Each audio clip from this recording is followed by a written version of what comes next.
दो सवाल थे होमवर्क में, पास पेपर 9 सीव्यू क्लब और पास पेपर 14 है चौकार इंटरनेशनल हॉस्पिटल। सीव्यू क्लब में करवाना चाहूँगा ये, क्योंकि बच्चे कह रहे हैं कि बड़ा आसान था, लेकिन फिर भी मैं सारा सवाल करवाना चाहूँगा। एक बार कर लेते हैं सवाल, क्योंकि आप लोग इसमें कंफर्टेबल हैं ऑलरेडी, ठीक है, तो ज़रा क्विकली हो जाएगा, ये इतना मसला इसमें नहीं होगा हमें, ठीक है। लेकिन इसको डिस्कस कर लेने के बाद फिर हम जो है वो पास पेपर 14 की एक दो एडजस्टमेंट्स जिनमें मसला आया हो शायद वो डिस्कस कर लेंगे, तो ज़रूरत महसूस हुई तो कल वो सवाल भी करवा दूंगा, ठीक है। होपफुली कल प्रिंसिपली ये टॉपिक पूरा कर लेंगे। और जो नॉन प्रॉफिट ऑर्गेनाइजेशन के स्टैंडर्ड्स ICAP में डाले हैं अपनी किताब के अंदर, उनको मैं देख लूंगा किस हद तक हमने यूज़ करना है, कैसे यूज़ करना है, ठीक है। तो अगर नया टॉपिक शुरू कर भी देंगे तो फिर एंड में जो रिवीजन क्लासेस होती हैं उनके अंदर फिर इस गैप को देख लूंगा मैंने कैसे फिल करना है, ठीक है। कल का दिन होपफुली इस टॉपिक को कंक्लूड कर पाएंगे, ना भी कर पाए तो परसों में हो जाएगा, कोई नहीं मसला, ऐसा कौन सा मसला है, ठीक है जी। लेकिन फुली कंक्लूड नहीं होगा, इसके अंदर थोड़ी सी बात जो नॉन प्रॉफिट ऑर्गेनाइजेशन के स्टैंडर्ड्स ICAP ने डाले हैं उनको ज़रा मैं देख लूंगा एक नज़र कि कितना उसका इस्तेमाल हमने करना है, कैसे करना है। लेकिन जाहिर सी बात है इस कॉन्टीन्यूटी को ब्रेक कर देंगे, इसके बाद नया टॉपिक स्टार्ट कर लेंगे और वो जो डिस्कशन है वो साथ के साथ हो सकी तो ठीक है, वरना एंड पे जो 3-4 दिन हमने रिवीजन करनी है, हर टॉपिक के गैप्स को देखना, उसके अंदर उसकी डिस्कशन भी हो जाएगी, ठीक है। कंफर्टेबल जा रहे हैं ना वैसे अभी तक तो, क्योंकि देखा जाए तो मेनली दो ही हमारे टॉपिक सब रहते हैं, एक EPS है, दूसरा रेशियोज है। इसमें आप कंफर्टेबल हो चुके हैं, मैं अभी कंफर्टेबल नहीं हुआ इस टॉपिक में, आप लोग कंफर्टेबल हो चुके हैं, तो थोड़ा सा मेरा कंफर्ट लेवल एक आध दिन में मजीद बेहतर हो जाएगा। ये सवाल भी इसीलिए करवा रहा हूँ, ठीक है। उसके बाद फिर जो मजीद थोड़ी बहुत डिस्कशन है वो रिवीजन क्लास के अंदर इसकी कर लेंगे, ठीक है। इस सवाल के अंदर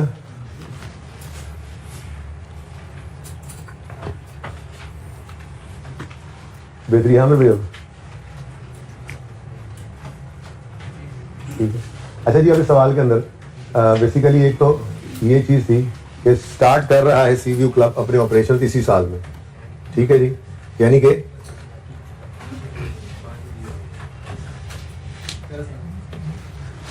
स्टार्टेड इट्स ऑपरेशन ऑन 1 फरवरी 2015, ठीक है जी। तो एक तो ये इसका पहला साल है, 31 दिसंबर 15 की हमसे उसने इनकम एक्सपेंडिचर और बैलेंस शीट मांगी है, ठीक है। तो एक तो इस साल के अंदर हर चीज 11 महीने पे होगी, ये ध्यान में रखना था, ठीक है। दूसरा, ओपनिंग भी कोई बैलेंस नहीं होगा, ठीक है। अच्छा जी, चले फिर जी कहता है sponsors of the club contributed 50 million towards general fund. जो स्पॉन्सर्स थे जिन लोगों ने मिलकर क्लब बनाया था उन्होंने 50 मिलियन उसमें डाल दिया और ये काम शुरू किया, ठीक है। इसकी एंट्री क्या होगी? ये जनरल फंड है, ठीक है, तो जनरल फंड ही मिल गया, बस यही है जनरल फंड। ओपनिंग नहीं पड़ा था, सारे का सारा फ्रेश ही आ गया।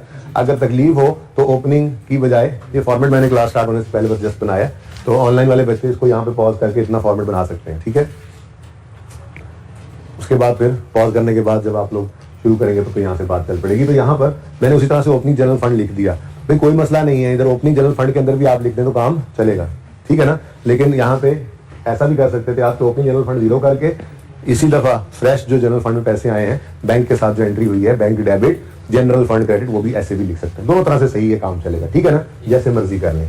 अच्छा, उसके बाद और ये नजर भी आ रहा है आपको बैंक के अंदर, ये रिसीट पेमेंट अकाउंट के अंदर सबसे पहले क्या चीज नजर आ रही है? वही 50 मिलियन का, जी पॉज करें,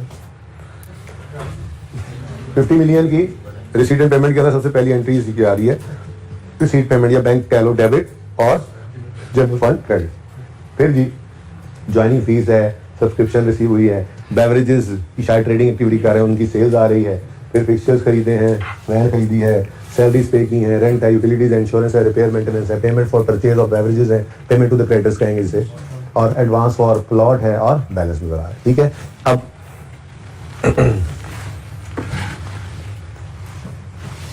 ये किसी और लाइट में मसला आ रहा है? अच्छा जी, अब सवाल के अंदर कोई ओपनिंग तो होना नहीं था, क्लोजिंग भी उसने निकाल के नहीं दिए, हमें क्लोजिंग भी खुद निकालने पड़ने। अब इसका तरीकाकार फिर ये होना था सवाल का, बाकी तरतीब तो हमने वही रखी, लेकिन ओपनिंग क्लोजिंग इस तरह से अवेलेबल नहीं है कि हर एक का ओपनिंग क्लोजिंग जो है वो अवेलेबल हो, हम फटाफट लेजर बना ले। अब उसका तरीका फिर ये है कि एक दफा जाहिर है सवाल 2 दफा पढ़ के आप फिर फॉर्मेट बनाना शुरू करते हैं, तो 2 दफा सवाल पढ़ते पढ़ते ही हम एक काम कर सकते थे जो आपको कर लेना चाहिए, जिससे आपको आसानी हो जाती कि जो भी आपको पॉइंट नजर आए, ठीक है, जो नीचे रेफर हो रहा हो वो पॉइंट नंबर पर्चे के ऊपर ही उसके साथ लिखिए। जैसे स्पॉन्सर्स कंट्रीब्यूशन तो नजर आ रहा था टॉप पर ही, उसके साथ तो कोई पॉइंट नहीं है। एडिशनल इन्फॉर्मेशन में सबसे पहला पॉइंट ज्वाइनिंग फीस का है और सब्सक्रिप्शन इनकम का, ठीक है ना। तो हम अगर पॉइंट 1 लिखना चाहें तो वो ज्वाइनिंग फीस के साथ लिख सकते हैं और सब्सक्रिप्शन के साथ, यानी जब हम रिसीट पेमेंट से आज सवाल इनफैक्ट शुरू करेंगे। तो जैसे रिसीट पेमेंट के अंदर ज्वाइनिंग फी और सब्सक्रिप्शन आएगी, हम पॉइंट 1 भी साथ पढ़ के, तो सब्सक्रिप्शन का अगर लेजर बनता हुआ तो वो बना लेंगे, ज्वाइनिंग फी का लेजर बनता हुआ तो वो बना लेंगे। और समझ आ रही थोड़ी सी, ठीक है। उसके बाद जनाब सेल ऑफ बेवरेजेस है, और पॉइंट 2 पॉइंट 3 ये दोनों पॉइंट्स रिलेट करते हैं बेवरेजेस के साथ, ठीक है। तो जब भी हमने ये फिगर उठानी है तो पॉइंट 2 और पॉइंट 3 हमने इसके साथ पढ़ लेना है, ताकि साथ साथ ये एंट्रीज आज इस तरह से चलना पड़ेगा, मजबूरी है, ओपनिंग क्लोजिंग गिवन नहीं है। तो पॉइंट पढ़ के इस तरफ आना उससे ज्यादा बेहतर है कि तरतीब से चल जाता है रिसीट पेमेंट की। साथ ही हमने सवाल पढ़ते पढ़ते ये पॉइंट्स लिख लिए, ये मैं आप लिख रहा हूं जो आप पर्चे के ऊपर लिखेंगे, ठीक है ना। ये मैं बाद में लिख रहा हूं भाई, सवाल का हिस्सा नहीं है प्लीज, ठीक है। तो ये पॉइंट्स आपने लिख लेने और तरतीब फिर होगी, रिसीट पेमेंट से चलेंगे और साथ साथ ये पॉइंट्स पढ़ते चले जाएंगे। अब जहां जहां पे आपको नजर आए सेल ऑफ बेवरेजेस का पॉइंट, जैसे यहाँ पे पेमेंट ऑफ बेवरेजेस है, ठीक है, तो इसके साथ भी अब जगह ही कोई नहीं है, खैर से इसके साथ भी आप पॉइंट अपने पास तो आप लिख सकते हैं, पॉइंट 3 और पॉइंट 2 लिख लेंगे, ठीक है। उसके बाद पॉइंट 4 जो है वो सैलरीज के साथ रिलेट कर रहा है, पॉइंट 5 रेंट के साथ रिलेट कर रहा है। तो सैलरीज के ऊपर जब आएंगे इस तरफ तो कौन सा पॉइंट है जी, पॉइंट 4। और रेंट के साथ कौन सा पॉइंट रिलेट कर रहा है जी, पॉइंट 5। नेक्स्ट यूटिलिटीज के साथ आप बताते जाओ जल्दी से। 7 है, 6 किसके साथ, 6 है presently club is operating on rental term our plot of land, वो एडवांस और प्लॉट के साथ शायद ये रिलेट कर रहा है। कौन सा पॉइंट, पॉइंट नंबर 6। तो आसान हो जाएगा एकदम से, ठीक है जी। अच्छा, उसके बाद पॉइंट 7 है वो इंश्योरेंस से रिलेट कर रहा है, यूटिलिटी से, और पॉइंट 8 इंश्योरेंस से। तो ऊपर यूटिलिटीज भी नजर आया था हमें, यूटिलिटीज के साथ कौन सा पॉइंट है जी, पॉइंट 7। और इंश्योरेंस के साथ तो उन्होंने भी खैर तरतीब तो रखी थी काफी हद तक, लेकिन हम बस ऐसे ही चलेंगे, यहाँ से फिगर उठाएंगे, साथ वो वाला पॉइंट पढ़ेंगे और उसका मुकम्मल काम करके आगे चलते जाएंगे, ठीक है। चाहे बैलेंसिंग फिगर निकालो चाहे ना निकालो, लेकिन एडजस्टमेंट की सवाल क्या था बैलेंसिंग जो होती है ना वो हमारे एंड में पेंडिंग चीज होती है, सवाल में जो कुछ हो उसका वो सारा हम करके आगे चले जाएंगे, ठीक है जी। और रिपेयर मेंटेनेंस के साथ कौन सा पॉइंट है, पॉइंट 9 है, ठीक है जी। परचेज ऑफ बेवरेजेस के साथ तो 1 और 2 और 3 ऑलरेडी हो रहे हैं, ठीक है। तो सारे के सारे पॉइंट्स जो है वो रेफर हो गए हैं, सिवाय फर्नीचर के। पॉइंट 10 बता रहा है जी, फिक्सचर्स और वैन दोनों का ही बता रहा है, रेट वगैरह। कौन सा जी, पॉइंट 10 है, ठीक हो गया जी। चलो अब सवाल में कुछ नहीं रहेगा, ये आपने इसी तरह से कर लेना है, पर्चे में ऐसा सवाल कभी आए तो ये काम कर लेना। रिसीट पेमेंट के ऊपर ही आप सवाल पढ़ा ना, पढ़ के आपने साथ साथ पॉइंट्स लिख लिया। अभी भी आप लोगों ने बुक तो मुझे पता है लिख ली होगी, ठीक है जी। कुछ नहीं, इतनी मार्किंग की खैर है, टिक क्रॉस अंडरलाइन ये कर सकते हो, ठीक है ना, कर सकते हो, टिक क्रॉस अंडरलाइन तो कर सकते हो, इससे कोई मना नहीं करता। तो ये टिक क्रॉस ही है, पॉइंट्स ही लिखते हैं बस, 1 2 3 4, ठीक है। अब सही है जी, चलें आगे। चलो फिर शुरू करते हैं सवाल। सबसे पहले अब ओपनिंग जनरल फंड आ रहा है, ठीक है, वो चूंकि टॉप पे आ रहा है तो बात यहीं से शुरू कर लेते हैं। जो 50 मिलियन का कॉन्ट्रीब्यूशन आया है, मैंने आपको कहा कि आप इसको ओपनिंग यहीं पे ब्रैकेट लगाकर लिख लो, फ्रेश इंट्रोड्यूस, ठीक है ना, ये इस तरह भी लिख सकते हो, ओके। फ्रेश जनरल फंड के अंदर फ्रेश कंट्रीब्यूशन आया, ठीक है ना, फ्रेश कंट्रीब्यूशन कर लो, ठीक हो गया जी। अब एंट्री डबल अपना काम शुरू करें। रिसीट पेमेंट डेबिट टिक किया हमने, ठीक है, रिसीट पेमेंट है ना, देखो पढ़ लो। फॉलोइंग वो मैं कह रहा था, sponsor of club contribute 50 million towards general fund for start of operation and place the amount in the bank. ये पैसे उन्होंने बैंक में रखवा दिए। फिर following is the receipt and payment summary for the period for from 1 February to 31 December 15। ये फिर 11 महीनों की रिसीट पेमेंट की समरी आ। रिसीट पेमेंट मतलब कैश भी और बैंक भी है। आज बना हुआ है तो हम इसको नहीं बनाएंगे, हम ना कैश का लेजर बनाएंगे ना बैंक का, रिसीट पेमेंट इकट्ठा ही बना हुआ है, ठीक है, आसानी हो गई। तो सबसे पहले क्या आ गया जी, ओपनिंग कोई नहीं है, देख लो ओपनिंग नील है। ओपनिंग क्यों नील है, शुरू साल, ठीक है। सबसे पहला काम ही क्या हुआ, स्पॉन्सर को 50 मिलियन एंट्री की, बैंक डेबिट हमने और फ्रेश कंट्रीब्यूशन क्रेडिट 50,000, ठीक हो गया जी। नेक्स्ट ज्वाइनिंग फी और सब्सक्रिप्शन के लिए अब पॉइंट नंबर 1 पढ़ते हैं।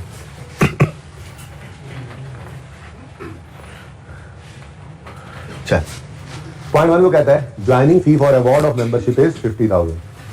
जल्दी जल्दी सवाल करेंगे ताकि छोटे मोटे कॉन्सेप्ट डिस्कस करें ना, उसके बाद जैसे जो स्पेसिफिक फंड्स वगैरह की डिस्कशन रहती है, इस तरह की चीजें, ठीक है ना। लाइफ मेंबरशिप तो होगा डिस्कस। अच्छा, ज्वाइनिंग फी के बारे में कह रहा है कि जी मेंबरशिप जब लेने आते हैं ना मेंबर्स को, joining fee for award of membership, यानी जब हम मेंबरशिप देते हैं उनको अवार्ड करते हैं, वो कितनी है जी, 50,000। हम 1000 में चल रहे हैं तो 50 बोलूंगा मैं। फिर एक बार ज्वाइनिंग फी ले लेते हैं, उसके बाद एनुअल सब्सक्रिप्शन है 24, सालाना 24 रुपए फिर अलग लेते हैं, 50 एक बार ले लेते हैं। तो ये 50 ज्वाइनिंग फी, ये क्या है, ये भी इनकम है भाई, ये भी इनकम है। मेंबरशिप फी कह लें इसको, ज्वाइनिंग फी कह लें। मैंने आपको बताया था सोर्स ऑफ इनकम के अंदर ज्वाइनिंग फी नहीं बताया था, तो बता रहा हूं है। ज्वाइनिंग फी या मेंबरशिप फी, ये भी एक सोर्स ऑफ इनकम है। जैसे सब्सक्रिप्शन सोर्स ऑफ इनकम है, डोनेशन सोर्स ऑफ इनकम है, ट्रेडिंग एक्टिविटी से आने वाला प्रॉफिट सोर्स ऑफ इनकम है। जैसे कोई इवेंट करवा देना उससे इनकम आ जाए, ये सारे के सारे नॉन प्रॉफिट ऑर्गेनाइजेशन के सोर्सेज ऑफ इनकम है। ठीक है, अच्छा, ऑल न्यू मेंबर्स पे 3 ईयर। अच्छा सर, इससे तो पहले जरा सब्सक्रिप्शन को बाद में देखते हैं, पहले ज्वाइनिंग फी की बात कर रहे हैं। ज्वाइनिंग फी क्या है? जैसे रिसीव की वैसे ही इनकम बन गई। कल को बंदा छोड़ जाए, ज्वाइनिंग फी कोई भी नहीं वापस करता, मेंबरशिप फी कोई नहीं वापस करता, ठीक है ना। तो ज्वाइनिंग फी, ऐसी कोई बात होती तो लिख देता सवाल, ठीक है। ज्वाइनिंग फी इनकम है, 50 रुपए हर मेंबर से लेते हैं। अब देखना ये पड़ेगा, एनुअल सब्सक्रिप्शन को बाद में देते हैं, यहां से लेकर यहां तक। ये आगे देखो मेंबर्स कितने हैं। The memberships were awarded as follows. March में 112 नंबर ऑफ मेंबर्स हमारे 112 मेंबर्स आए हमारे पास। जून में 98 आए, सितंबर में क्वार्टरली आ रहे हैं, चलो कोई नहीं, ठीक है। अब दिसंबर के अंदर यानी दिसंबर वाले क्वार्टर में 105 आ गए, ठीक है ना। लेकिन ये मंथली बेसिस पे है, मार्च में आए, जून में आए, सितंबर में आए और दिसंबर में आए। टोटल कितने हो गए? अब 416 मेंबर्स हैं, हर एक से 50-50 रुपए इन्होंने ले लेना। ज्वाइनिंग के वक्त कितना? 20,800। अब 20,800 रिसीव किया है, चेक करो 20,800 नजर भी आ रहा है। तो सिंपल, दिस इज इनकम। तो एंट्री बन गई, रिसीव पेमेंट डेबिट, और कोई लेजर नहीं, डायरेक्ट यहां पर ले आया ज्वाइनिंग फी इनकम है ये, ठीक है जी। 20,800, ठीक होगा जी। चलिए अब उसके बाद सब्सक्रिप्शन के ऊपर कहानी शुरू करते हैं। ज्वाइनिंग फी हो गया, अब सब्सक्रिप्शन की बात करते हैं। सब्सक्रिप्शन फ्रॉम मेंबर्स, वैसे वो कह रहा है 29,952 रिसीव हुई पड़ी है, रिसीट पेमेंट में कह रहा है, ठीक है। रिसीट पेमेंट मतलब कैश भी है, बैंक भी है, ये लड़ाई खत्म हो गई, ठीक है, समझ रहे हो। अब कहता है annual subscription is 24,000। All new members पे 3 ईयर सब्सक्रिप्शन इन एडवांस। मतलब हर एक से एनुअल 24 लेना है, ठीक है। तो सब के सब से 416 से उन्होंने जिस दिन वो आए हैं उसी दिन 3 साल की सब्सक्रिप्शन ले ली। इसका मतलब अगर मैं यूं कहूं कि ऑल मेंबर्स जो है 416 के 416 मेंबर्स जो हैं, हर एक ने 24 दिया और 3 साल का दिया, ये 3 साल की सब्सक्रिप्शन बनती है ना। 1 साल की कितनी है जी? 24 और 3 की 24 × 3, ठीक है। कितना आ गया टोटल? निकल ये आती है, चेक करो, ये अमाउंट भी मैच कर रही है, ठीक है। तो अब सब्सक्रिप्शन इनकम का अकाउंट बनेगा, ओपनिंग उसमें कुछ भी नहीं आएगा और कैश ये आ गया। लेकिन अब अगली बात मसला है, वो मसला ये है कि इसमें बहुत सारा एडवांस बन रहा है। जैसे मार्च में आने वाले के, चलो आपने कोई 9 महीने सर्विस दे ली आपने, हैं 9-10 महीने कह लो, ठीक है। तो ये तो इनकम में डाल सकते हो, लेकिन लिए तो उससे भी 3 साल के पैसे हुए, ठीक है ना। ऐसे ही इन सब से 3-3 साल के पैसे लिए हुए हैं, तो इन सब की बहुत सारी सब्सक्रिप्शन का पोर्शन जो है वो क्लोजिंग में एडवांस बनता है, लायबिलिटी बनती है। नॉन करंट और करंट तो बाद में अलग करेंगे, पहले ये निकाल तो लेंगे क्लोजिंग में एडवांस कितने। अब सिचुएशन पहले देखते हैं कौन सी इजी लग रही होगी, जो इजी लग रही होगी उसी को ही कर लेंगे। पहले इनकम निकलती हुई तो इनकम पहले निकाल लेंगे, ऑप्शन है ना हमारे पास। देखिए सब्सक्रिप्शन का अकाउंट है यार, यहाँ पे कितने को एक्सपेंसिव है? वैसे 3-4 है ना, बस जीपी तक है, लेकिन जगह ये भी निकल गया। अच्छा जी, सब्सक्रिप्शन इनकम का अकाउंट बना लेते हैं, इनकम अकाउंट, ठीक है। तो लिखेंगे यहाँ पर 0 0।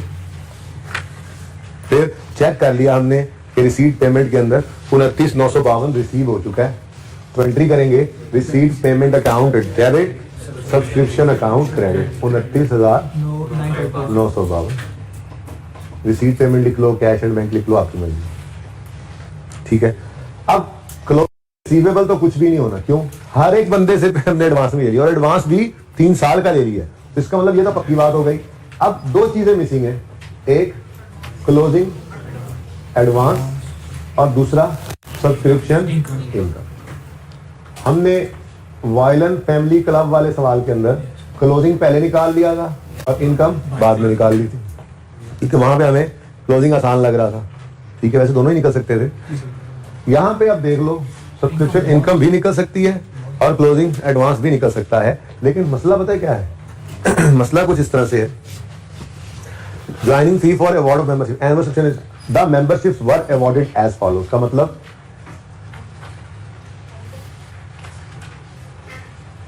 मार्च में 112 बंदे मेंबर बन गए, ठीक है। फिर जून तो ये बनता है ना, जून में कितने बने 98। देखो ना, जनवरी फरवरी मार्च में मतलब मार्च का स्टार्ट लेंगे फिर, ठीक है, अप्रैल मई जून, तो जून का स्टार्ट लेंगे, फिर जुलाई अगस्त सितंबर अक्टूबर, खैर जो ना मिसाल पूरा कर दो। अच्छा जी, उसके बाद भाई सितंबर में आए कितने, हर 3 महीने बाद हम मेंबरशिप ओपन करते होंगे शायद जी, और फिर दिसंबर में, तो ये पहले दिन लिख लिया। अब मसला ये है कि इसमें से कितना अरसा एडवांस है ये निकालना शायद ज़्यादा मुश्किल है। इसकी बजाय सादा बात, अगर आप इससे 112 लोगों से आपने 24 के हिसाब से लिए हैं पैसे, तो उसको छोड़ो, ये बताओ कि इनका इस 1 साल का तो 24 बनता था ना, 1 साल का 24 बनता है, और इस साल में कितने महीने इनको सर्विस दी है, 10 महीने, तो शायद इनकम निकालना आसान है। इनको 10 महीने सर्विस दी है तो 24 का 10/12, इनको 7 महीने दिए तो 24 का 7/12, इनको 4/12 24 का, इनको, तो मेरे ख्याल में इनकम निकालना कुछ ज्यादा आसान लग रहा है। तो आज कोई बात नहीं, आज हम सब्सक्रिप्शन इनकम निकाल लेते हैं। पहले 2.1 सब्सक्रिप्शन इनकम। वो जैसे कभी कभी इंटरेस्ट एक्सपेंस, पहले सारा डाटा दिया था ना, लोन की प्रिंसिपल अमाउंट दे दी, लोन के आने की डेट दे दी, लोन का इंटरेस्ट रेट दे दिया, तो हम पहले इंटरेस्ट एक्सपेंस भी निकाल लिया करते थे, बजाय से क्लोजिंग निकालें, डाटा मुश्किल होता था तो अगर या क्लोजिंग नहीं निकल रहा होता। तो यहाँ पे भी ऐसा ही है, सब्सक्रिप्शन भी दे दी उसने एनुअल, फिर नंबर ऑफ मेंबर्स भी दे दिए, ज्वाइनिंग डेट भी दे दी। अब वैसे तो अप्रूवल के अंदर हमने इंट्रो में से सीखा हुआ है कि ओपनिंग पहले लिखते हैं, फिर कैश रिकॉर्ड करते हैं, फिर क्लोजिंग कैलकुलेट करते हैं और बैलेंसिंग इनकम एक्सपेंस निकाल लेते हैं, ठीक है ना। लेकिन अगर कभी सवाल में डाटा ऐसी तरह दे दे, ठीक है, इंटरेस्ट एक्सपेंस के केस में अगर मैं एग्जांपल लूं तो ऐसी तरह दे दे कि लोन की प्रिंसिपल अमाउंट, इंटरेस्ट रेट और डेट ऑफ लोन गिवन हो तो इंटरेस्ट एक्सपेंस पहले निकाल। और इनकम के केस में, सब्सक्रिप्शन के केस में अगर नंबर ऑफ मेंबर्स बता दे, सब्सक्रिप्शन की अमाउंट बता दे, डेट ऑफ ज्वाइनिंग बता दे, तो सब्सक्रिप्शन इनकम पहले निकाल सकते हैं। तो ये रूल लिख लो अपने पास, ये लिख लो, वैसे कहीं काम ही आ जाए। वैसे तो इंट्रो में भी लिखवाया जाता है लेकिन वो भूल जाते हैं आप लोग, तो लिख लें। अब पहली बात जरा ध्यान में रखें, ये किस कॉन्टिन्यूटी में लिखवा रहा हूं मैं, और भाई नॉर्मल स्पीड कर लो। अच्छा, ये किस कॉन्टिन्यूटी में मैं लिखवा रहा हूं ये जरा सुन लो। ये ऑनलाइन वालों को बोला नॉर्मल स्पीड, जो डबल 2.5 पे चल रहे थे उन्हें क्या समझ आनी है। कॉन्टिन्यूटी क्या है ये सुनो। पहले वो वाला नॉलेज पुराना, कि जो आपको एक्रूवल यहाँ रिवाइज भी कराया था, 4 स्टेप्स ऑफ एक्रूवल लिखवाए थे। फिर हम सबसे पहले क्या करते हैं, ओपनिंग लिखते हैं, फिर हम कैश रिकॉर्ड करते हैं, और कैश रिकॉर्ड करते हुए हम अंधाधुंध कैश रिकॉर्ड करते हैं, ठीक है। फिर क्लोजिंग कैलकुलेट करते हैं और balancing figure profit and loss में चली जाती है एक्सपेंसेस के केस में या इनकम केस में, ठीक है। इन एक्सपेंसेस का तो एक्सपेंस निकलेगा, इनकम का तो इनकम निकलेगी, ठीक है ना। तो असल तो ये पुराना रूल हमने पढ़ा हुआ है कि हम ओपनिंग लिखते हैं, कैश लिखते हैं, क्लोजिंग निकालते हैं और बैलेंसिंग इनकम या एक्सपेंस निकाल देते हैं, ठीक है।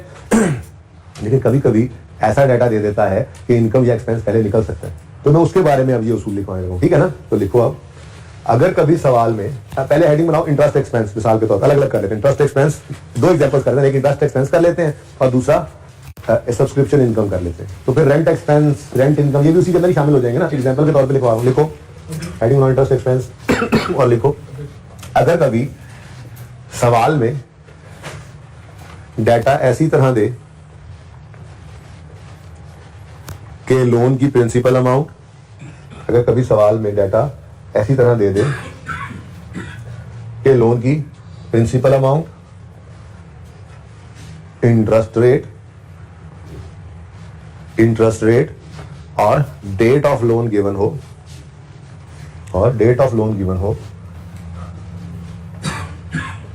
तो हम इंटरेस्ट एक्सपेंस की फिगर पहले कैलकुलेट कर सकते हैं। तो हम इंटरेस्ट एक्सपेंस की फिगर पहले कैलकुलेट कर सकते हैं, ठीक है।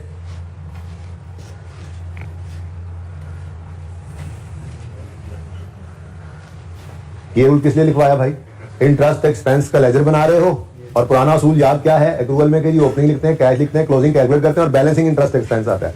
लेकिन कभी डाटा ऐसे दे दे कि क्लोजिंग ना निकल रहा हो, बल्कि इस तरह का डाटा गिवन हो कि लोन की प्रिंसिपल अमाउंट भी गिवन हो, रेट ऑफ इंटरेस्ट भी गिवन हो और जिस दिन लोन आया वो भी गिवन हो, तो फिर पहले इंटरेस्ट एक्सपेंस निकाल लो। निकाल सकते हो ना, लोन पे इंटरेस्ट रेट लगाओ और फ्रैक्शन लगा दो। अच्छा, और अगर सवाल के अंदर रेट ऑफ लोन ना गिवन हो तो अज्यूम करते हैं साल के पहले दिन से आउटस्टैंडिंग है, ये ध्यान में रखना। अच्छा, दूसरी हेडिंग बनाओ अब, सब्सक्रिप्शन इनकम। ये तो है ना एक्सपेंस का केस, अब इनकम केस के अंदर एग्जांपल सब्सक्रिप्शन की लिख लो, सब्सक्रिप्शन इनकम। इसके लिए लिखो जी, अगर कभी सवाल में ऐसी तरह डाटा दे दे, अगर कभी सवाल में ऐसी तरह data they they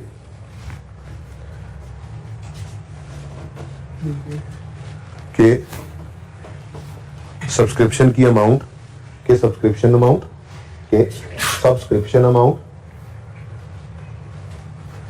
number of members और डेट ऑफ ज्वाइनिंग गिवन हो। अगर कभी सवाल में ऐसी तरह डाटा दे दे कि सब्सक्रिप्शन की अमाउंट, नंबर ऑफ मेंबर्स और उनकी डेट ऑफ ज्वाइनिंग दे दे। अगर कोई सवाल में ऐसी तरह डाटा दे दे कि number of members, subscription amount और डेट ऑफ ज्वाइनिंग गिवन हो तो हम सब्सक्रिप्शन इनकम की अमाउंट पहले निकाल सकते हैं। अमाउंट पहले निकाल सकते हैं। ठीक है जी, अब इसको अप्लाई करते हैं। इधर देखें, कितने मेंबर्स आए जी मार्च में? 112। तो 112 मेंबर्स ने 24 दिया। अब सब्सक्रिप्शन इनकम जो है ना, इधर देखो for the year ended 31 December 15 हम निकाल रहे हैं, ठीक है ना। तो 3 साल के एडवांस को छोड़ो, इधर देखो यहाँ पे वो सारा एडवांस ले तो लिया है। अब जब यहाँ पे हम इनकम निकाल लेंगे तो बैलेंसिंग सारे का सारा एडवांस में चला ही जाएगा, इसलिए सिर्फ फोकस करो आप 1 साल में इनकम निकालनी है, ठीक है। तो 112 बंदे किस दिन आए? मार्च वाले हैं। ये कौन से वाले हैं जी? मार्च वाले। तो फिर इनको कितने महीने सर्विस दे ली? तो इनके 24 पूरे को आप आज इनकम में नहीं डाल सकते, इसका 10/12 इनकम में जाएगा, 2240। ठीक है जी। फिर नेक्स्ट स्लॉट कब आई? जून में आ गए। अब जून वाले कितने हैं? 98। इनसे भी 24 लिया, लेकिन इनको सिर्फ 7 महीने सर्विस दी है, जून जुलाई अगस्त सितंबर अक्टूबर नवंबर दिसंबर। तो इनका पूरा 24 आप इनकम में नहीं डाल सकते, हम इनकम निकाल रहे हैं। तो इंटू 7/12 जी 1372।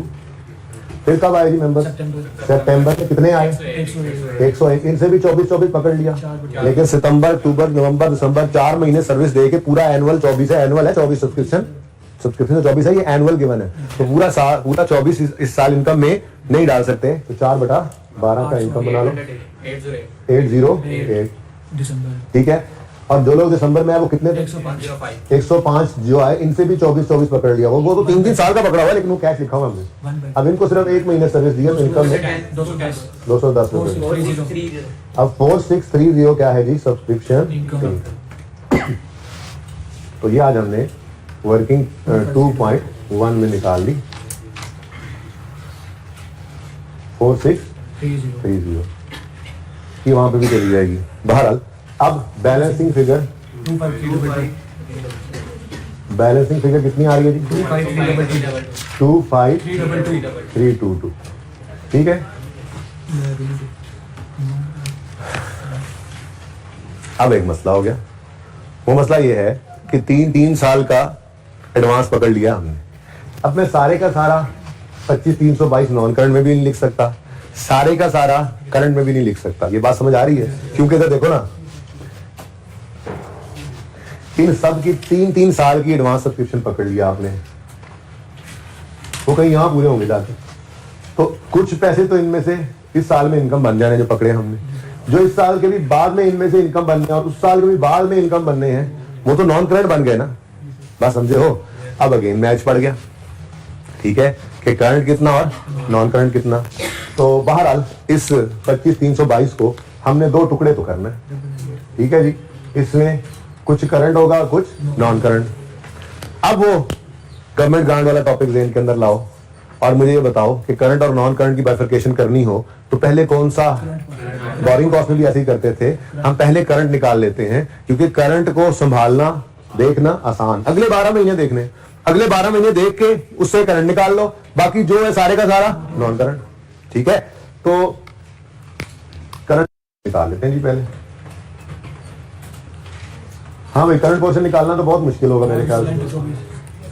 और भाई करंट पोर्शन तो बिल्कुल ही आसान है, क्योंकि अगले साल के पहले दिन ये सब के सब मेंबर होंगे, ये सब के सब अगले साल के पहले दिन मेंबर होंगे और अगले साल के आखिरी दिन तक मेंबर होंगे। तो अगले साल तो इनकम निकालना ऐसे चुटकी का काम है। यानी ये टोटल कितने मेंबर अभी वहां कैलकुलेट किए थे? 416 है ना।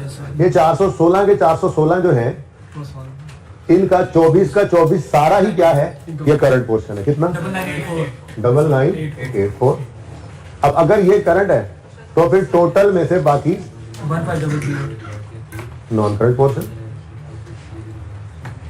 ठीक है जी, आप यूँ लिखोगे ये क्या है जी, ये बैलेंसिंग निकालना है हमने। क्या निकालना है जी? बैलेंसिंग निकालना है हमने। कैसे?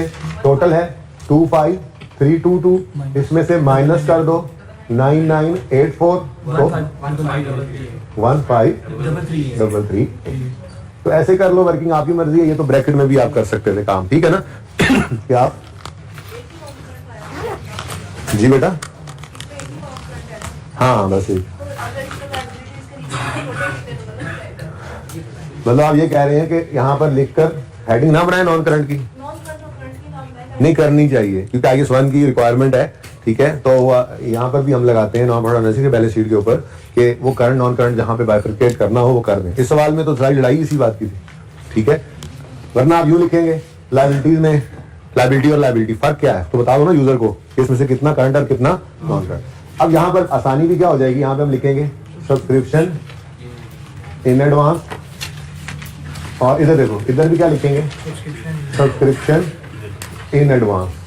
कोई करंट नॉन करंट लिखने की जरूरत नहीं, ऊपर हेडिंग जो पड़ी हुई है।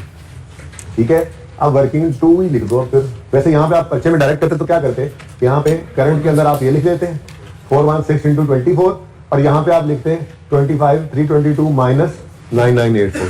तो यही ब्रैकेट में भी हो सकता था ये काम। ये समझ आइए बात की, लेकिन मैंने जो कर दिया इसलिए मैं इसको वर्किंग 2 का रेफरेंस दे रहा हूँ। ठीक है, और भाई पर्चे में डायरेक्ट हो सकता था बोलो, ये वाली कैलकुलेशन यहाँ ब्रैकेट में शो कर देते आंसर आ जाता 9984, फिर ये वाली कैलकुलेशन यहाँ ब्रैकेट में शो कर देते तो आंसर आ जाता 1533। ठीक है ना, तो कर सकते थे ऐसे 9984 153 या 8। तो फैसला कर लो यार आप। अच्छा भाई के कंफ्यूज हो गए थे।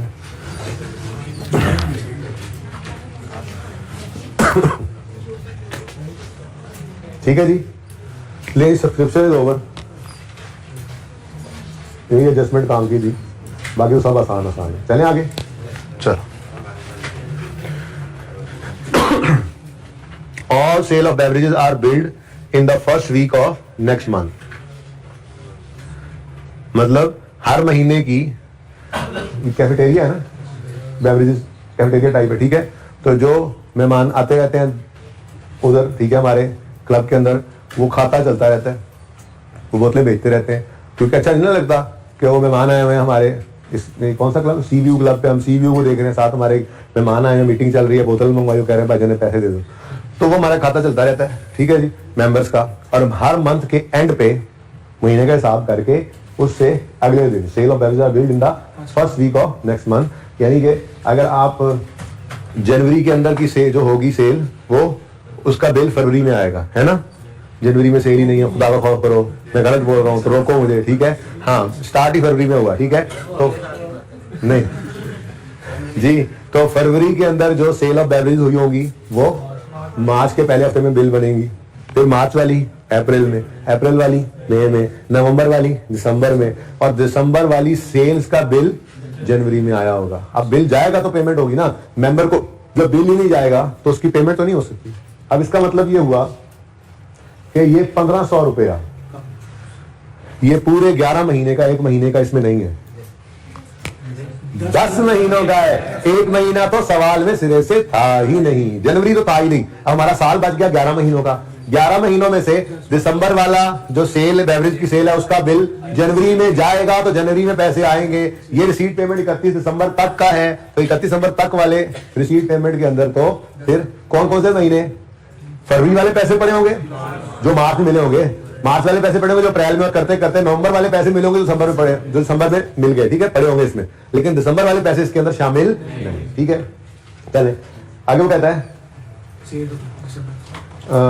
And the payment is received in the same month. हाँ, फिर जब बिल आ जाता है, पूरी बात मैंने लिखी है, जब बिल आ जाता है तो फिर उसी वक्त किसी ने ऐसे तो कंफ्यूज नहीं किया कि फरवरी का बिल मार्च में जाता है, लेकिन उसने आगे लिखा और payment is received in the same month, लेकिन उसके पैसे फरवरी में ही आ जाते हैं। ऐसा तो नहीं कंफ्यूज किया भाई, नॉर्मल सोचा करो, बिल जाएगा तो पेमेंट आएगी ना।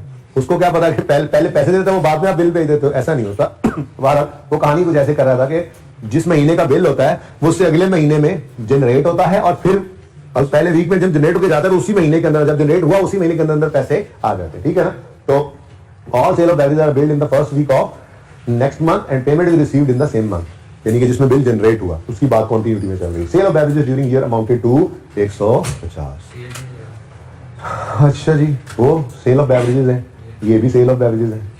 ये कौन सी है? अरे तो डेटर का लेजर भी आज बनेगा, सुभान अल्लाह। पहला सवाल जिसमें डेटर का लेजर आया हमारे पास ट्रेडिंग एक्टिविटी से, बना लो। वैसे तो आप डायरेक्ट भी कर लेते, लेकिन बना लो, कोई नहीं, ये डायरेक्ट ही किया, लेकिन पहली बार तो आया यार, अच्छा भी नहीं लग रहा, ठीक है। इसको थोड़ी सी चीजें दे दो, डेटर बेवरेजेस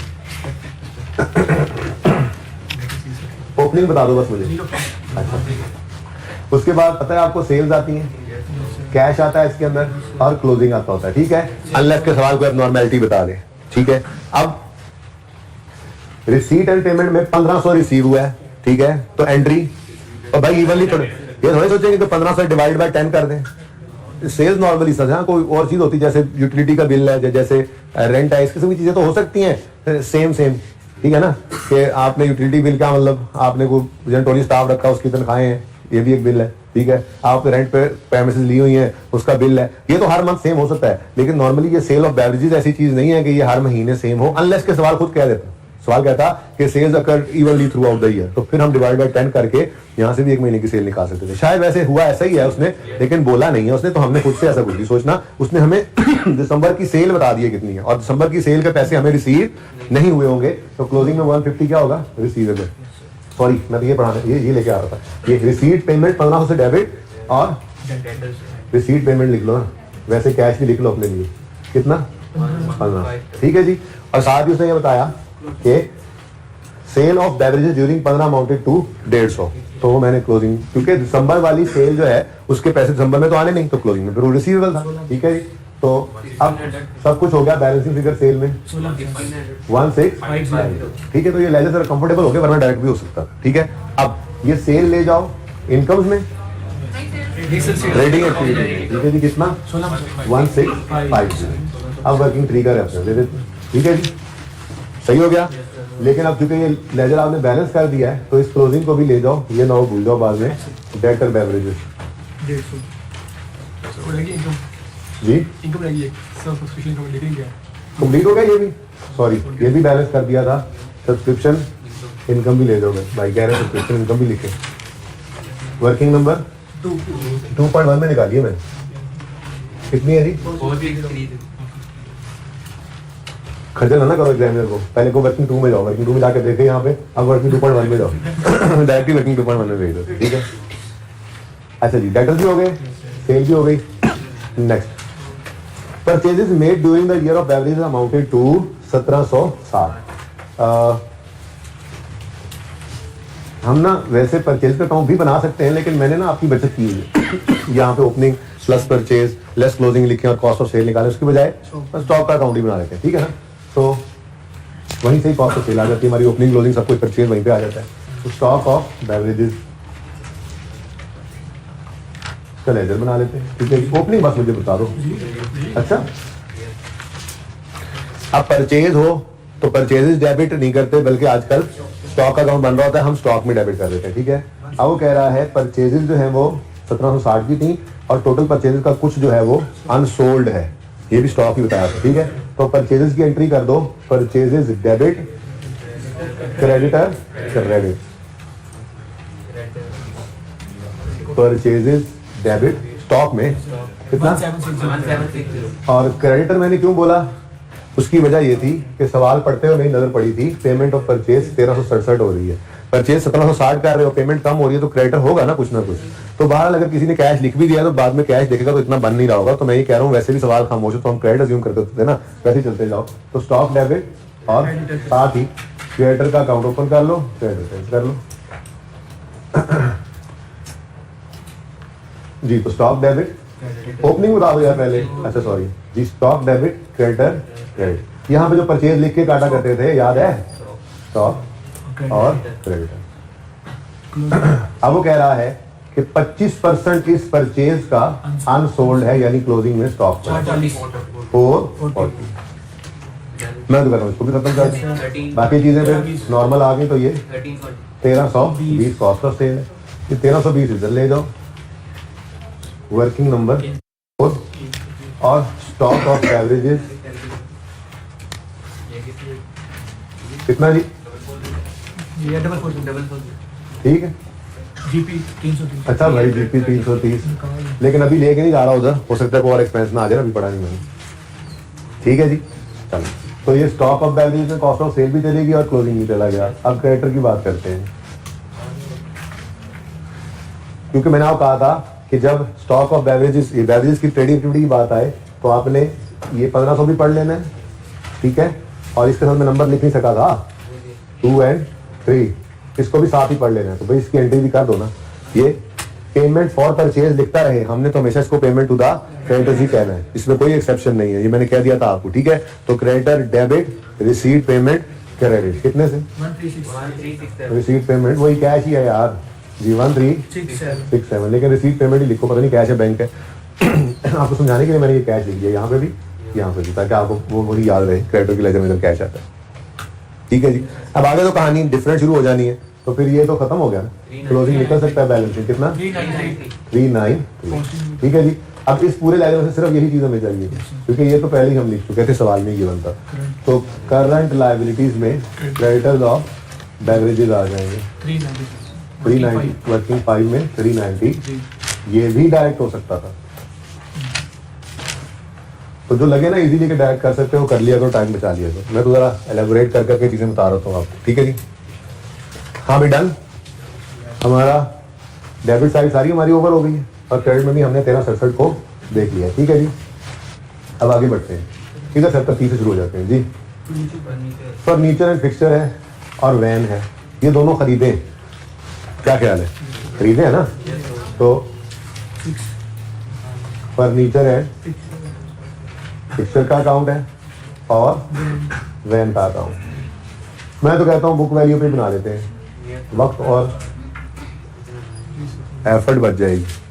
कैश फ्लो के अंदर तो जहां मुमकिन हो हम अलग अलग ही रखते हैं इनको, याद है ना डेप्शन निकालने के लिए बैलेंस निकलती थी अलग, लेकिन यहाँ पे खैर अगर आसान हो तो बुक वैल्यू पे बनाओ, क्योंकि हमसे उसने कौन सा ये लेजर बनवाया अलग अलग, और वैसे भी आपको पता है बैलेंस शीट में तो बुक वैल्यू नहीं आना होता है, ठीक है।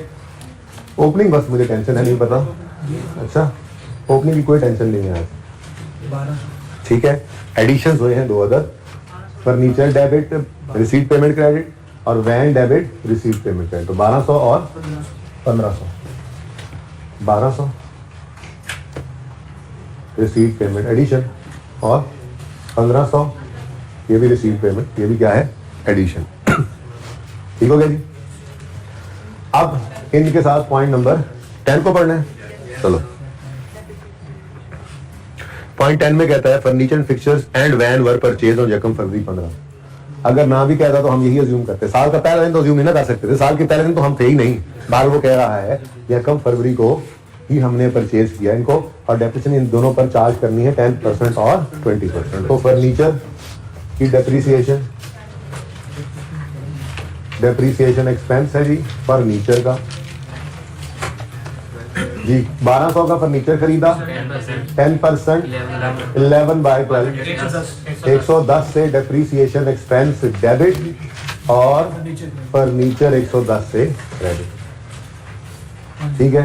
1500 ये डेप्रीसिएशन एक्सपेंस है वैन का, 1500 इंटू 10% इंटू 20% इंटू 11/12 275 से डेप्रीसिएशन एक्सपेंस डेबिट और वैन क्रेडिट। चलो जल्दी से क्लोजिंग निकाल दो।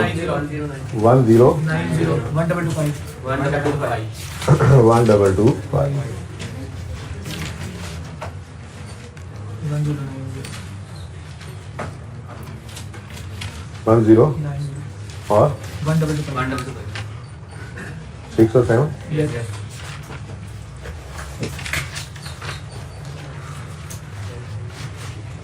ओके, अब जी पॉइंट नंबर 4 से कहानी शुरू करते हैं। पॉइंट 4 में सैलरीज है, नीचे एडजस्टमेंट वगैरह आ रही है, तो ऐसा करते हैं जी सैलरीज का लेजर तो ओपन कर लेते हैं, ठीक है। नंबर 1 सैलरीज,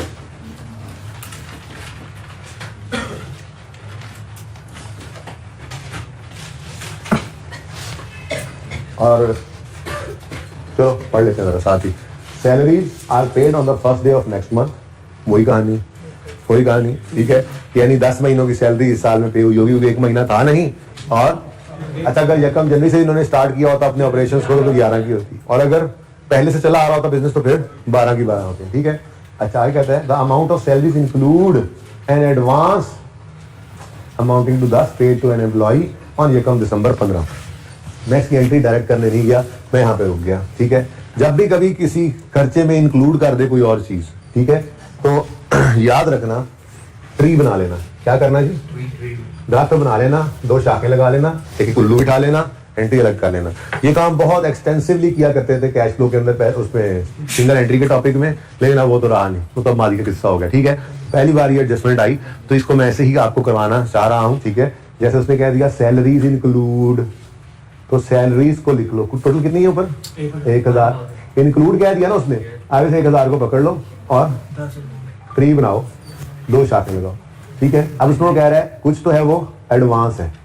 अब देखें एडवांस एसेट होता है, एक्सपेंस नहीं है। क्या मतलब? वो कह रहा है जी कि 1000 में इंक्लूड है एडवांस, ये सॉरी हाँ 10 का एडवांस इंक्लूड है, ठीक है, जो कि एम्प्लॉय को यकम दिसंबर को दिया है, और वो एडवांस वापस करेगा एम्प्लॉय यकम फरवरी को। अच्छा, अब वो यकम फरवरी को पैसे वापस करे या हमें इसके अगेंस्ट सर्विसेज दे दे, इन एनी केस ये रिसीवेबल है। Receivable in form of cash हो या receivable in the form of services हो, है ये रिसीवेबल, है ये एसेट। इसको अगर हम छोड़ दें और पूरा 1000 सैलरीज एक्सपेंस में डेबिट कर दें तो ये 10 भी उसके अंदर एक्सपेंस आउट हो जाएगा।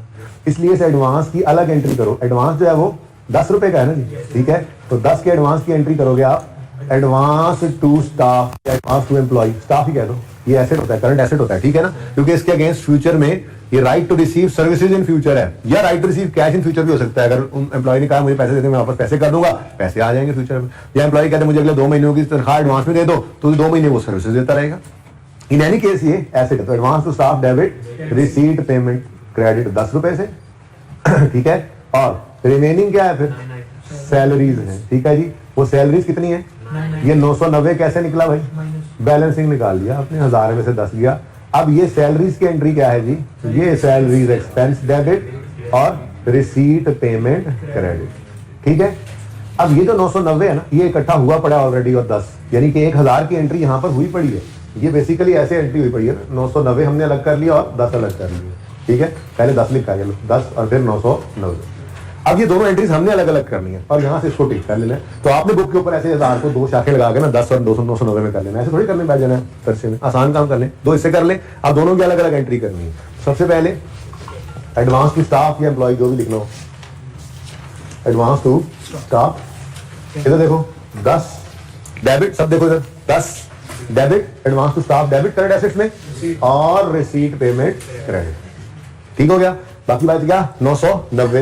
990 की एंट्री सैलरीज एक्सपेंस डेबिट और रिसीट पेमेंट का अकाउंट क्रेडिट, ठीक हो गया, सही है। ओपनिंग में तो ना कोई एडवांस है। अच्छा एडवांस छोड़ो, मैंने वैसे ही अलग कर दिया, ठीक है। सोल्यूशन में शायद ना इसी लेजर के अंदर ही सैलरीज में वो डेबिट एसेट साइड पे छोड़ो, उसको अलग कर दिया हमने, ये ज्यादा अच्छा तरीका है। ओपनिंग 0।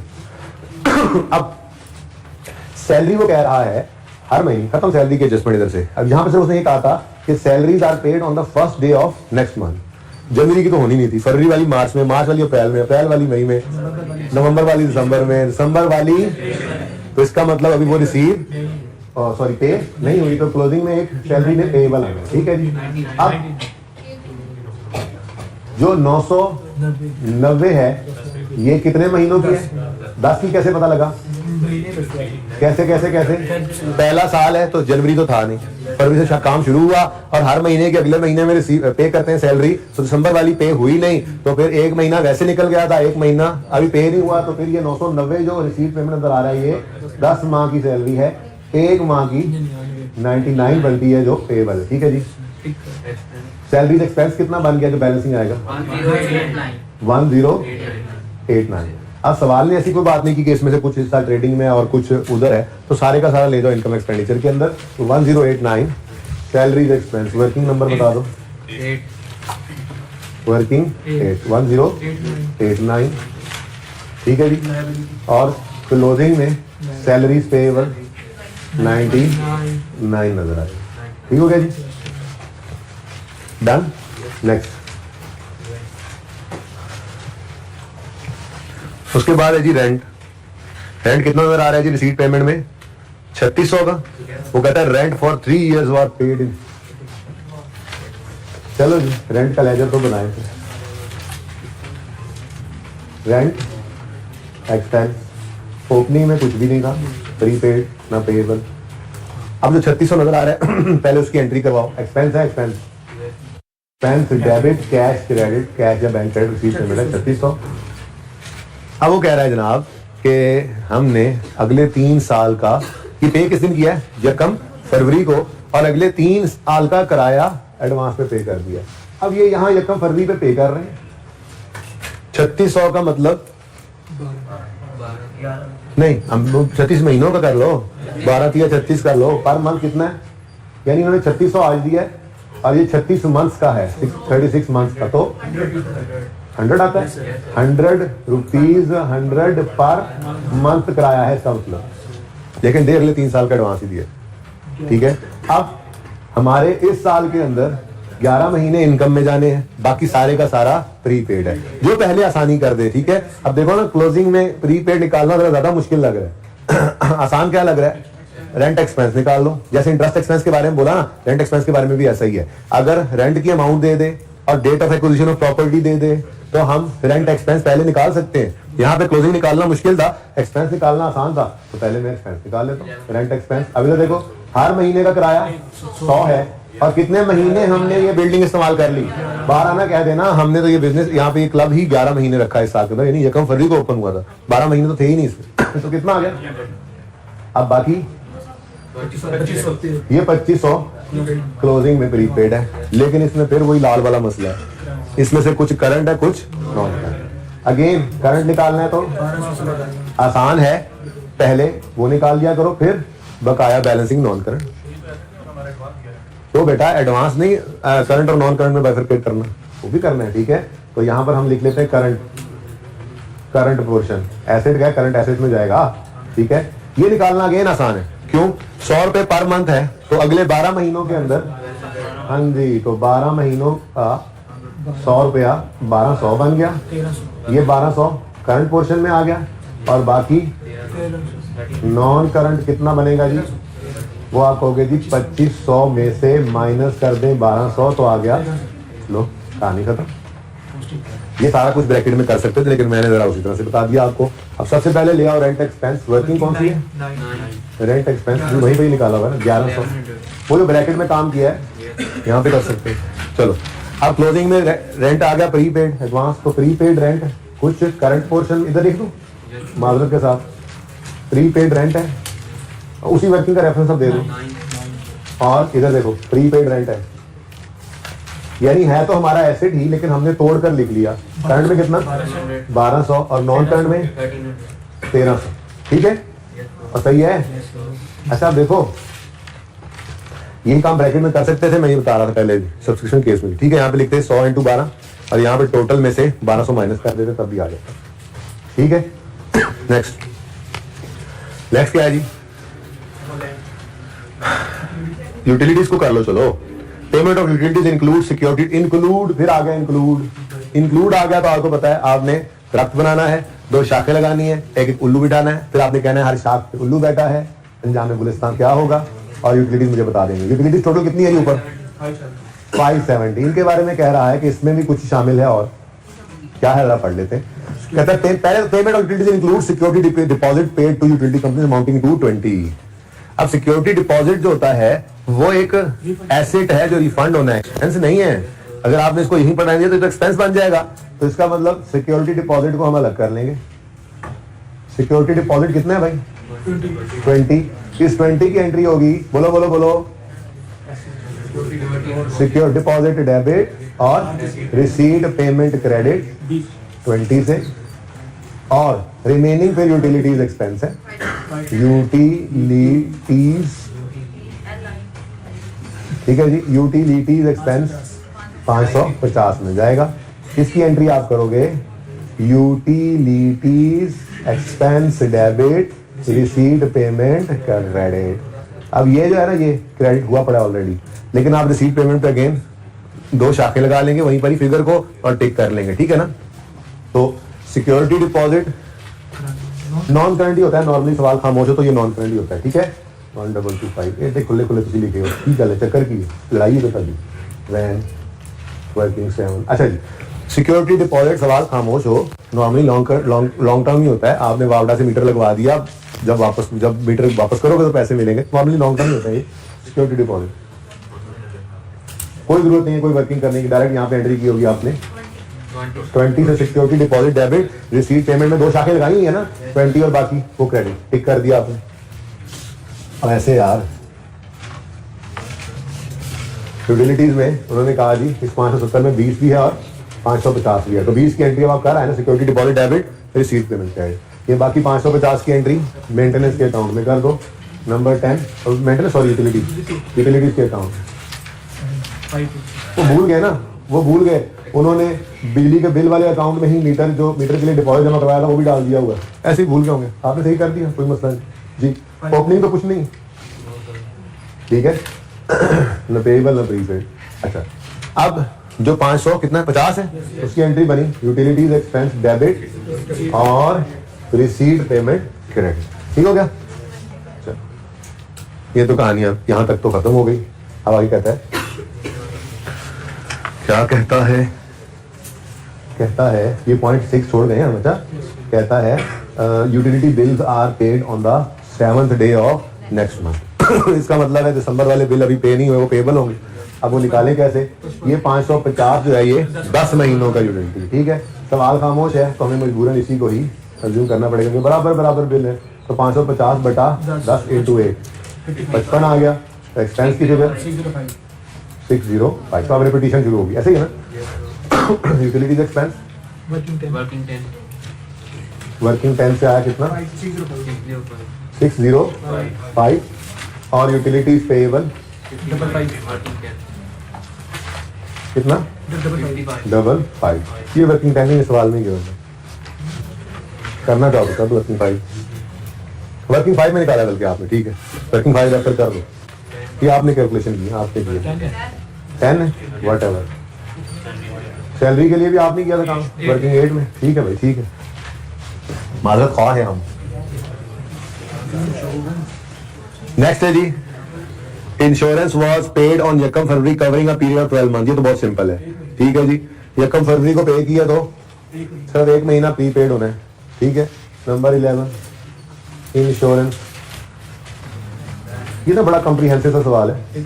अब कुछ कॉन्सेप्ट डिस्कस कर लूं जो रहते हैं, आज जो नहीं होते नजर आ रहे कल हो जाएंगे। जब कॉन्सेप्ट डिस्कस कर लेंगे तो फिर किसी हद तक मेरी तसल्ली हो जाएगी, ठीक है ना। माना ये आसान लग रहा था आपको जी। इंश्योरेंस 120 है, सवाल में ओपनिंग तो कुछ था नहीं, 120 की एंट्री हो गई।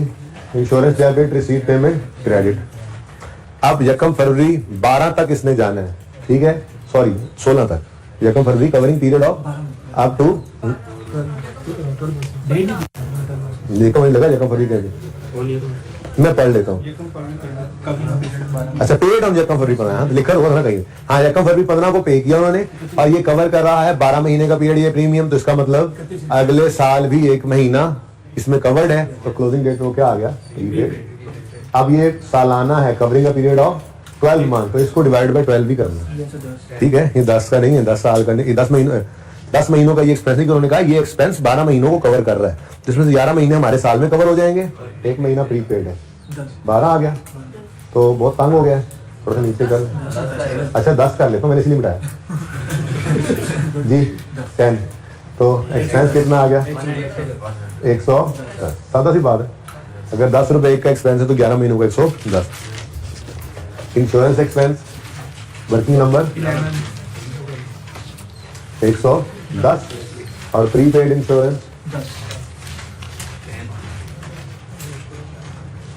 10 नहीं 10 11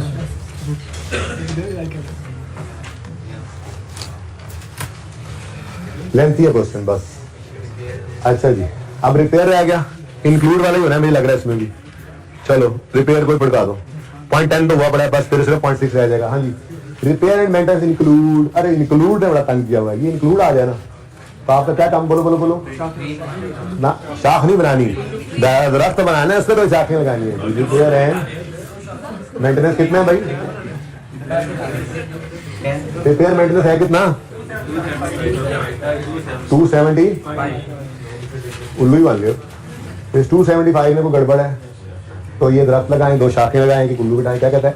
repair and maintenance include advance of 100 paid to contractor for construction of a parking shed. ये अब हमने एडवांस दे दिया कॉन्ट्रैक्टर को, ये हमारा एसेट है।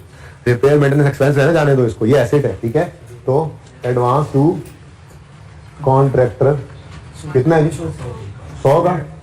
अब इसकी एंट्री क्या होनी चाहिए? इसकी एंट्री होनी चाहिए advance to contractor, current asset में आएगा डेबिट, रिसीट पेमेंट क्रेडिट 100 से। हाँ, बाकी आप ले जाओ रिपेयर एंड मेंटेनेंस में, इसकी एंट्री आप कर लो। ये बैलेंसिंग, इस चार्ट पे बैलेंसिंग उल्लू बिठाना है, ठीक है। 175, इस 175 होगी repair and maintenance expense debit, receipt payment credit. काफी दफा ये काम हो गया, पक्का हो गया। ये बेसिकली ना इस इंक्लूड वाली एडजस्टमेंट के लिए मेरा दिल था ये सवाल लाजमी हो, ठीक है, क्योंकि अब ये कहीं पे भी हो जाए। बाकी बस है क्या बेटा, बाकी हम कर लेंगे। Advance to contractor debit, total बस आपने कर लेना। एडवांस टू कॉन्ट्रैक्टर डेबिट कितने से? 100 से। वो शीट पेमेंट के अंदर 2 शाखें आप बना लेना, ठीक है। और 175 जो है वो रिपेयर एंड मेंटेनेंस एक्सपेंस जी। ओपनिंग कुछ था नहीं, रिसीट पेमेंट आ गया जी, रिसीट पेमेंट से आगे 175, repair maintenance expense debit, receipt payment credit 175, ठीक हो गया। अब वो कहता है repair bills amounting to 7 were outstanding at the year end, closing date पर 7 रुपए का पेबल है। तो फिर रिपेयर एक्सपेंस कितना बना? 182 एक्सपेंसेस में ले जाओ। Repair and maintenance expense working number 12 कितना? 182। और क्लोजिंग लायबिलिटीज में यहाँ पे लिख दूं रिपेयर एंड मेंटेनेंस पेबल कितना? 7। वर्किंग 12 नहीं, ये तो सवाल में एक्सप्रेसली गिवन था, ठीक हो गया जी। अब बस एक एडजस्टमेंट रह गई है, वो है 6, पता नहीं ये क्यों छोड़ दी थी। Presently club is operating on a rental premises, however a plot of land has been purchased on which construction would commence shortly. Title of land would be transferred after completion of legal formalities. तो यार ये अभी advance ही दिया हमने, कौन सा plot लिया है? यहाँ पे एडवांस फॉर प्लॉट आ रहा है, ये 65,000 में लिखा हुआ है, 65,000 का एडवांस है। अभी एडवांस ही कहो इसको, अभी आप लैंड ना कहो, क्योंकि लीगल ओनरशिप ट्रांसफर होगी तो फिर ठीक है जी। तो एंट्री क्या बनी? अच्छा, नॉन करंट होगा ना ये तो, पर शॉर्टली अभी बस 2-4 दिन 10 दिन के अंदर, किसी भी वक्त अगले महीने के अंदर वो नाम होते ही हमने इसको लैंड डेबिट कर लेना है, ठीक है ना। तो फिर ये करंट एसेट्स में लिखो एडवांस फॉर प्लॉट जी 65,000। सही हो गया जी। कुछ चीज रह तो नहीं कि रिसीट पेमेंट में चेक करो, क्लोजिंग रह गया, ये वेरी इंपॉर्टेंट था, यहाँ पे लिख रहा हूँ। अब रिसीट पेमेंट की बजाय ना कैश एंड बैंक लिख लिया करो। अच्छा, रिसीट एंड पेमेंट लिख लो तो कोई मसला नहीं है जी। 27620 ओपनिंग को था नहीं कि यहाँ पे लिखते, बल्कि यहाँ पे फंड आज गिवन था। और जी नहीं, हाँ ये बस कहानी खत्म, इसकी भी कहानी खत्म। ये ट्रेडिंग एक्टिविटी में gross profit from sale of beverage लिख लो, ये ट्रेडिंग एक्टिविटी लिख लो। वर्किंग 1 कितना? 3।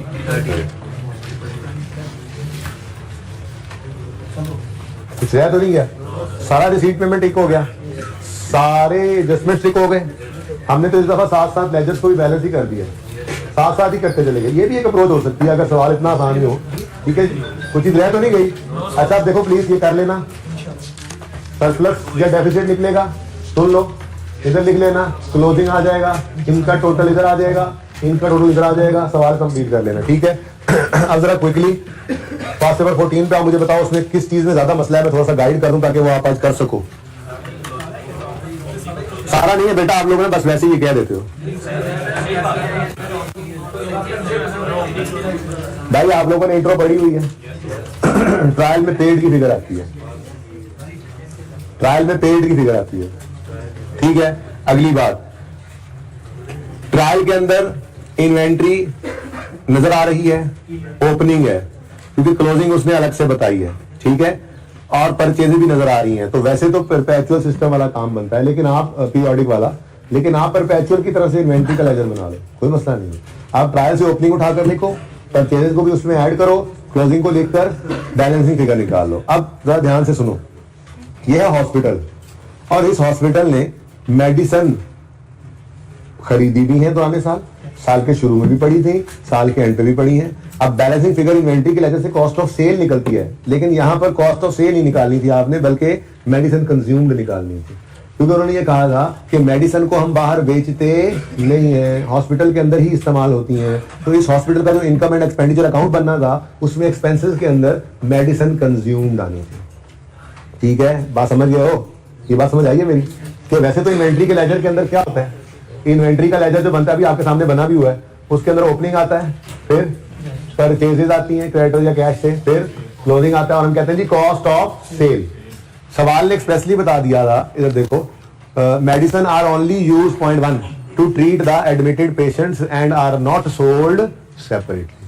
जब सेल करते ही नहीं है तो ये तो फिर सेल, ना ये सेल होगी इसकी, ना इसकी कॉस्ट ऑफ सेल है। ये तो हम अपने पेशेंट्स के ट्रीटमेंट के लिए, भाई जैसे कई सारे और खर्चे कर रहे होते हैं इनकम एक्सपेंडिचर के अंदर, वो नजर आ रहे होते हैं, सैलरीज पे कर रहे हैं मुलाजमों को, रेंट पे कर रहे हैं, रिपेयर करा रहे हैं गोल्फ कोर्स की, ये ऐसे खर्चे हैं, मेडिसिन कंज्यूम कर रहे हैं मरीजों के इलाज के लिए, ठीक है। तो यहां पे फिर कॉस्ट ऑफ सेल की बजाय क्या आना था जी, कंज्यूम्ड मेडिसिन कंजम्पशन आनी थी। और जैसे स्टेशनरी का लेजर बनाता था मैं, और मैं कहता था ये एक्सपेंस क्या है, स्टेशनरी कंज्यूम, जो ऑफिस सप्लाईज में एक्सपेंस आता था ये ऑफिस सप्लाईज कंज्यूम, बिल्कुल वैसे ही ये क्या है जी, इन्वेंट्री ऑफ मेडिसिन के लेजर से ये मेडिसिन कंज्यूम्ड निकल आई, तो ये आपके इनकम एक्सपेंडिचर के अंदर एक्सपेंसेस में ये नजर आ जाएगी, ठीक है। ऐसे ही next thing is hospital supplies. Hospital supplies किसे कहते हैं? और यार मेडिसिन के अलावा भी 100 तरह की चीजें होती हैं, वो बेड के ऊपर चादरें हुई, तकिए हुए, कोई यूटेंसिल्स हुए, और ठीक है जी वो जो आला जात होते हैं डॉक्टर्स के हॉस्पिटल के अंदर, ये सब के सब हॉस्पिटल सप्लाईज के अंदर आ जाते हैं। जैसे ऑफिस सप्लाईज, ऑफिस की स्टेशनरी होती है, हॉस्पिटल में स्टेशनरी से थोड़े ऑपरेशन करेंगे, तो हॉस्पिटल की कुछ सप्लाईज भी होती हैं, ये भी बिल्कुल ऑफिस सप्लाईज जैसा ही है। ये भी इन्वेंट्री का लेजर ही बनना था, इसमें भी ओपनिंग डाल दो आप। उन्होंने बनाना था, नहीं बनाना था, मैंने कहा आप बना दो, आसानी हो जाएगी, ठीक है। आदत पड़ी हुई ना, 20% में करते जा रहे हो, तो ओपनिंग लिखो, परचेज ट्रायल में गिवन है पेड की फिगर, तो परचेज की फिगर लिखो, क्लोजिंग गिवन है पॉइंट 1 में, क्लोजिंग लिखो, बैलेंसिंग फिगर आएगी। कॉस्ट ऑफ सेल नहीं कहना, इसको हॉस्पिटल सप्लाईज कंज्यूम्ड कह देना। ये दो मेन बातें थी सबसे बड़ी। उसके बाद वो कहता है ईयर एंड में कैफेटेरिया चला रहे हैं ये लोग, अब ये ट्रेडिंग एक्टिविटी है इनकी, ठीक है। यहां से भी जो पैसे आएंगे जाहिर है वो अपने अस्पताल के लिए यूज करते हैं, घर लेके नहीं जाते, बताया हुआ आपको। तो इसमें कह रहा है कि जी कैफेटेरिया का स्टॉक का क्लोजिंग हम काउंट नहीं कर पाए आज, अनलकीली, कोई बात नहीं, काउंट नहीं कर पाए तो बाकी डाटा ऐसा दिया होगा उसमें। ओपनिंग गिवन है, कैंटीन के स्टॉक का ओपनिंग गिवन है, कैंटीन के स्टॉक, कैंटीन की सप्लाईज परचेजेस ट्रायल के अंदर गिवन है, उठा लोगे। क्लोजिंग नहीं ना गिवन, कॉस्ट ऑफ सेल का डाटा गिवन है, या कहीं से सेल निकल आनी थी। ये बिल्कुल वैसे ही चलना है काम, आप ना वैसे ही बस कह देते हो, ये कह देना आसान है, बस ये आसान नहीं है मुश्किल है, ट्राई अच्छी तरीके से ट्राई करें, ऐसे ही करनी है। हाँ जी, मेडिसिन एक्सपायर होना ये एक नॉर्मल लॉस है, अब नॉर्मल लॉस नहीं है, आग नहीं लगी, एक्सपायरी वक्त के साथ हो जाती है। नॉर्मल लॉस की एंट्री वैसे हम परपेचुअल सिस्टम में, ये पीरियोडिक सिस्टम में नहीं किया करते थे, ठीक है, लेकिन चूंकि मैंने इन्वेंट्री का लेजर बनवा दिया है तो उसकी एंट्री भी कर दो, क्लोजिंग को एडजस्ट भी कर दो। अब इसमें और आप बुक वाले सोल्यूशन में थोड़ा सा फर्क आएगा। बुक वाले सोल्यूशन में सिर्फ क्लोजिंग को कम करके सारे का सारा कॉस्ट ऑफ सेल जैसे होती थी कंज्यूम को चार्ज कर दिया, कोई मसला नहीं है, वो भी ठीक है, क्योंकि उसमें कंजम्पशन कोई चार्ज होना था, लेकिन आप एंट्री कर दो अलग और फिर क्लोजिंग से भी निकाल दो, तो आपकी कंज्यूम की थोड़ी कम हो जाएगी, लेकिन साथ साथ एक लॉस भी आ जाएगा। वो दोनों आप इनकम एक्सपेंडिचर अकाउंट के एक्सपेंस में शो कर दो, नो इशू, दोनों तरह से सही है। आप एंट्री करो और क्लोजिंग को भी एडजस्ट करो, ये दोनों अलग अलग दिखा दो, चाहे सिर्फ क्लोजिंग को कम कर दो एक्सपायर्ड इन्वेंट्री से। कल मैं कराऊंगा सवाल, लेकिन मैं चाह रहा हूं ऐसे तो नहीं ना कि आप कह रहे जस्ट आप कह रहे बस नहीं होना मुश्किल है, बस ठीक है बात, ठीक है। तो दोनों तरह से कर सकते हो भाई, आप जिन्होंने ट्राई किया उनको ये जवाब मिल रहे हैं। अच्छा आगे ये निकाल लोगे भाई आप, इंशाल्लाह सेल ऑफ कैफेटेरिया निकल आएगी, सेल से कॉस्ट ऑफ सेल निकलेगी, सेल कहीं से निकलेगी, पता नहीं कहां से निकलेगी, मुझे नहीं पता, निकलेगी, ठीक है, शायद ये हो सवाल के अंदर ट्रायल में। तो सेल की फिगर से, इतना बता दूं, सेल की फिगर से कॉस्ट ऑफ सेल निकलेगी, और कॉस्ट ऑफ सेल को लेकर आओगे स्टॉक के लेजर में तो क्लोजिंग स्टॉक निकलेगा कैंटीन का। ये मैं तरतीब बता रहा हूं आपको, ऐसे होना है, करके तो देखो कम से कम।